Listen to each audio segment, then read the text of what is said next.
Et nous avons eu Théo au 3921 qui nous expliquait que finalement le soir c'était bien agréable lorsqu'on rentrait à la maison de ne pas se sentir seul et de partager une discussion quelques instants avec une colocataire. Et nous sommes maintenant avec Ulrika. Bonjour, soyez la bienvenue sur l'antenne d'Europe 1, Ulrika. Bonjour, merci de m'accueillir. Je vous en prie, quel âge avez-vous et d'où nous appelez-vous ? Alors, j'ai 46 ans et je suis à Versailles pour l'instant. D'accord. Alors, il y a 10 ans, vous vous êtes retrouvé à habiter chez une amie pendant 1 an avec votre fils de 6 ans. À l'époque, je précise bien. Racontez-moi ce qu'il s'est passé. Alors, ce qui s'est passé, c'est que pour des raisons pratico-pratiques, l'une et l'autre devions trouver un logement. Donc, elle avait le sien avant le mien que j'avais remis puisque je devais quitter le département. Oui. Et puis, elle m'a proposé, elle m'a dit, écoute, en attendant que tu arrives à décoller, viens à la maison. Chose que j'ai faite avec mon petit bonhomme qui avait effectivement, comme vous l'avez dit, 6 ans de moins que sa fille. Mmh. Et puis, donc, elle m'a dit, écoute, tu viens, tu t'installes, je te laisse les clés à tel endroit, tu fais comme chez toi parce que tu es chez toi à partir de maintenant. D'accord. Et donc, votre amie avait, elle, donc une fille de 12 ans, si j'ai bien compris, et vous étiez donc en location monoparentale, on peut appeler ça comme ça. Exactement, chacune, tout à fait. Et est-ce que ça a posé finalement un problème dans l'éducation de vos enfants respectifs ? Alors un problème, je ne sais pas si le terme est adéquat, mais c'est vrai qu'effectivement, on a reçu chacune une éducation assez différente. Moi, j'avais des parents hippies, oui. si on peut dire, très libres, tant dans la façon de s'exprimer que dans la façon d'aborder les choses, forcément. Et elle avait une éducation plutôt judéo-chrétienne. Et donc, finalement, ça se reportait sur l'éducation que vous donniez à vos enfants respectifs qui s'entendaient bien ou... Ah oui, alors les enfants s'entendaient très très bien. Sur l'éducation à proprement parler, non, mais plutôt sur la façon d'aborder les choses. Notamment lorsque nous sommes arrivés, Louis et moi, mon fils, donc étant donné qu'elle m'avait dit, écoute, tu t'installes, tu fais au mieux, tu vois comment les choses peuvent être faites et tout.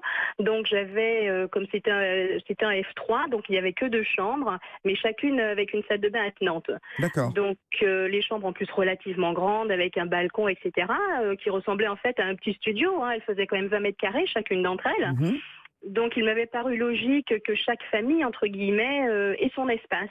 Oui. Donc j'avais séparé chaque chambre avec des paravents que j'avais achetés, de façon à ce que elle fût avec sa fille dans sa chambre et moi avec mon fils dans la mienne. Oui. Et quand elle est rentrée le soir, donc elle m'avait envoyé un SMS pour me dire bon, je rentrerai pas tout de suite après le boulot, donc on se voit ce soir, si t'es pas couché, on se boit un verre de pif, une clope et on y va. Mmh. Et au final, elle est rentrée effectivement vers minuit et demi, 1h du mat. Et on s'est retrouvés à 2h du mat à tout réorganiser parce qu'elle estimait que un enfant n'avait pas à dormir dans la chambre de son parent, mais qu'un enfant devait avoir son espace. Aussi, à 2h du matin, il a fallu mettre les schtroumpfs dans le salon et réaménager les 2 espaces, non pas par famille, mais plutôt par, je dirais, catégorie d'âge. Génération, voilà. Voilà, Et c'est pour ça que vous vous êtes retrouvés à dormir avec votre ami dans la même chambre et les enfants, eux, dans l'autre chambre. Vous étiez quand même 2 mères célibataires. Est-ce que cela vous permettait d'échanger, de vous épauler au quotidien ? Oui. Alors le passé, effectivement, la vexation, parce que s'entendre dire fais comme chez toi pour au final se retrouver à faire comme l'autre veut, finalement celui qui accueille. Oui. C'était un peu, je dois avouer que je l'ai vécu un peu comme une frustration, une injustice, mais enfin bon, ça n'a pas duré longtemps, parce que ni l'une ni l'autre n'est rancunière. Et par contre, ce qui est génial, c'est qu'effectivement, quand entre 2 peines de cœur, entre 2 peines de boulot, 2 contrariétés avec le père de l'enfant, etc., sans rentrer dans un féminisme acharné, c'est vrai qu'on se soutenait l'une l'autre. Mmh. Mais en dormant dans la même chambre, toutes les deux, en étant 2 jeunes mamans, soit, mais voilà, quand même 2 adultes, est-ce que ça ne posait pas certains problèmes au niveau de votre intimité à chacune ? Eh bien, écoutez, non, parce que, alors, autant elle avait la garde complète de sa petite qui n'allait chez son père que le week-end, Oui. autant le père de mon fils et moi avions opté pour une garde alternée, qui fait qu'en fait, chacune d'entre nous avait sa vie personnelle chez son conjoint, donc on ne partageait réellement la semaine complète qu'une semaine sur 2, parce que généralement, la semaine où mon fils était chez son père, moi j'allais chez mon ami, et quand les semaines où elle savait que moi j'étais là, du coup, c'est c'est elle qui allait chez son amie parce que je pouvais rester avec sa puce en même temps que mon fils. Du coup, tout ça est plutôt une colocation assez réussie.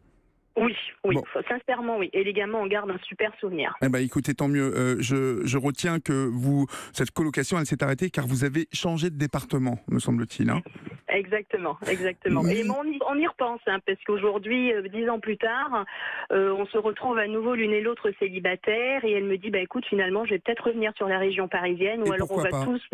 Voilà, on y pense. Les gamins nous le soufflent régulièrement, puisque sa fille va partir sur Montpellier faire des études, et du coup, on se dit, peut-être qu'on va tous migrer sur Montpellier et se retrouver un appart tous les 4. Et pourquoi pas. Merci Ulrika pour votre témoignage au 3921.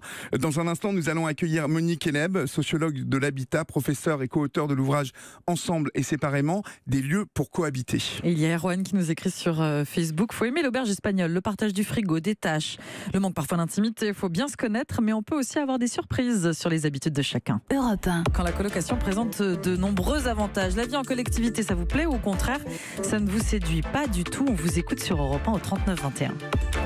Olivier Delacroix sur Europe 1.